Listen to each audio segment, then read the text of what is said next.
Tennessee has 5 regular season. We're back with the whole hee-haw gang here. Bob, Coach Mears, Chuck, Coach Pearl, and Josh Ward right here. Let's take a look at the remaining schedule for Tennessee, if we could. There it is. Texas A&M, and then you've got LSU, both on the road. Alabama, big one here. Ole Miss on the road. South Carolina here. Those are your 5 remaining games. But I want to show you something interesting. Why you should feel pretty decent about who Tennessee's going to play in those last 5. Go ahead and pop this up. What you got there is the effective field goal percentage for all of the SEC. And you see Tennessee down there toward the bottom, okay? Ole Miss, LSU, South Carolina, A&M.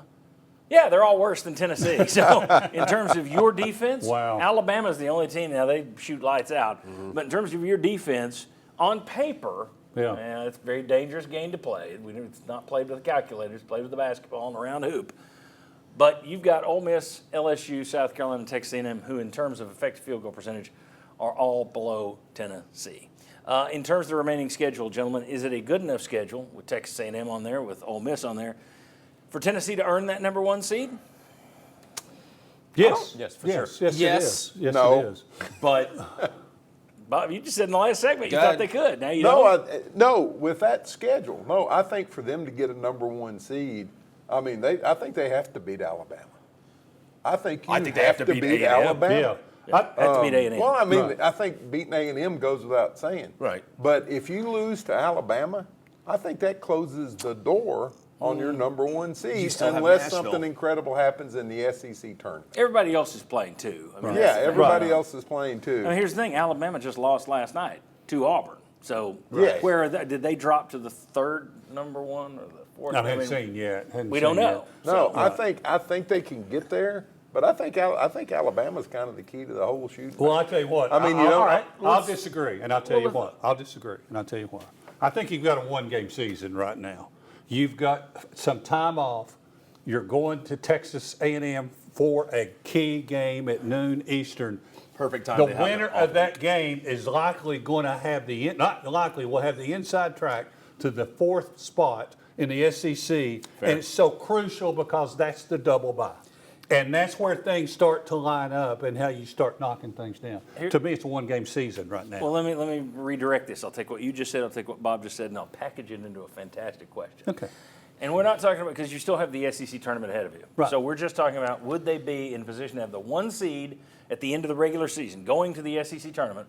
Would they be in position if they finish 4-1 and the only loss is to Alabama? Yes. I think so. That A&M win's going to be huge if they can go down to Aggie land and beat them. Yeah, because right now, based on if you look at Palm, if you look at Lenardi, I don't know who your favorite bracketologist is. A&M and Tennessee right now are bunkmates.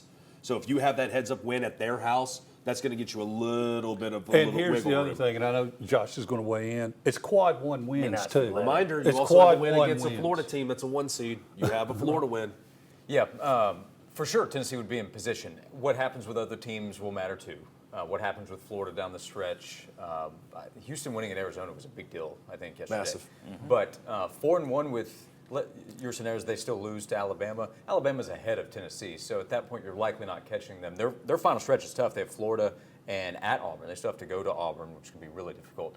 But I think Tennessee could still 4-1 with road wins at Texas A&M and Ole Miss. Right.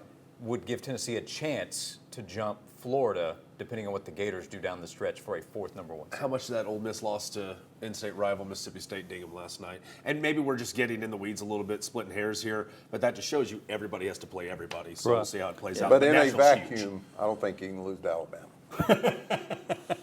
And right now, Texas. I mean, yes, everybody plays everybody else. There's 5,000 different things out there. Right. I just think you can get there if you go undefeated. I don't think if you don't go undefeated, you don't get there. Let me use your own words against you. Okay. That last segment, you said that you think you can see why Tennessee didn't fall any further Right. because they've lost to teams that are number 1 seeds.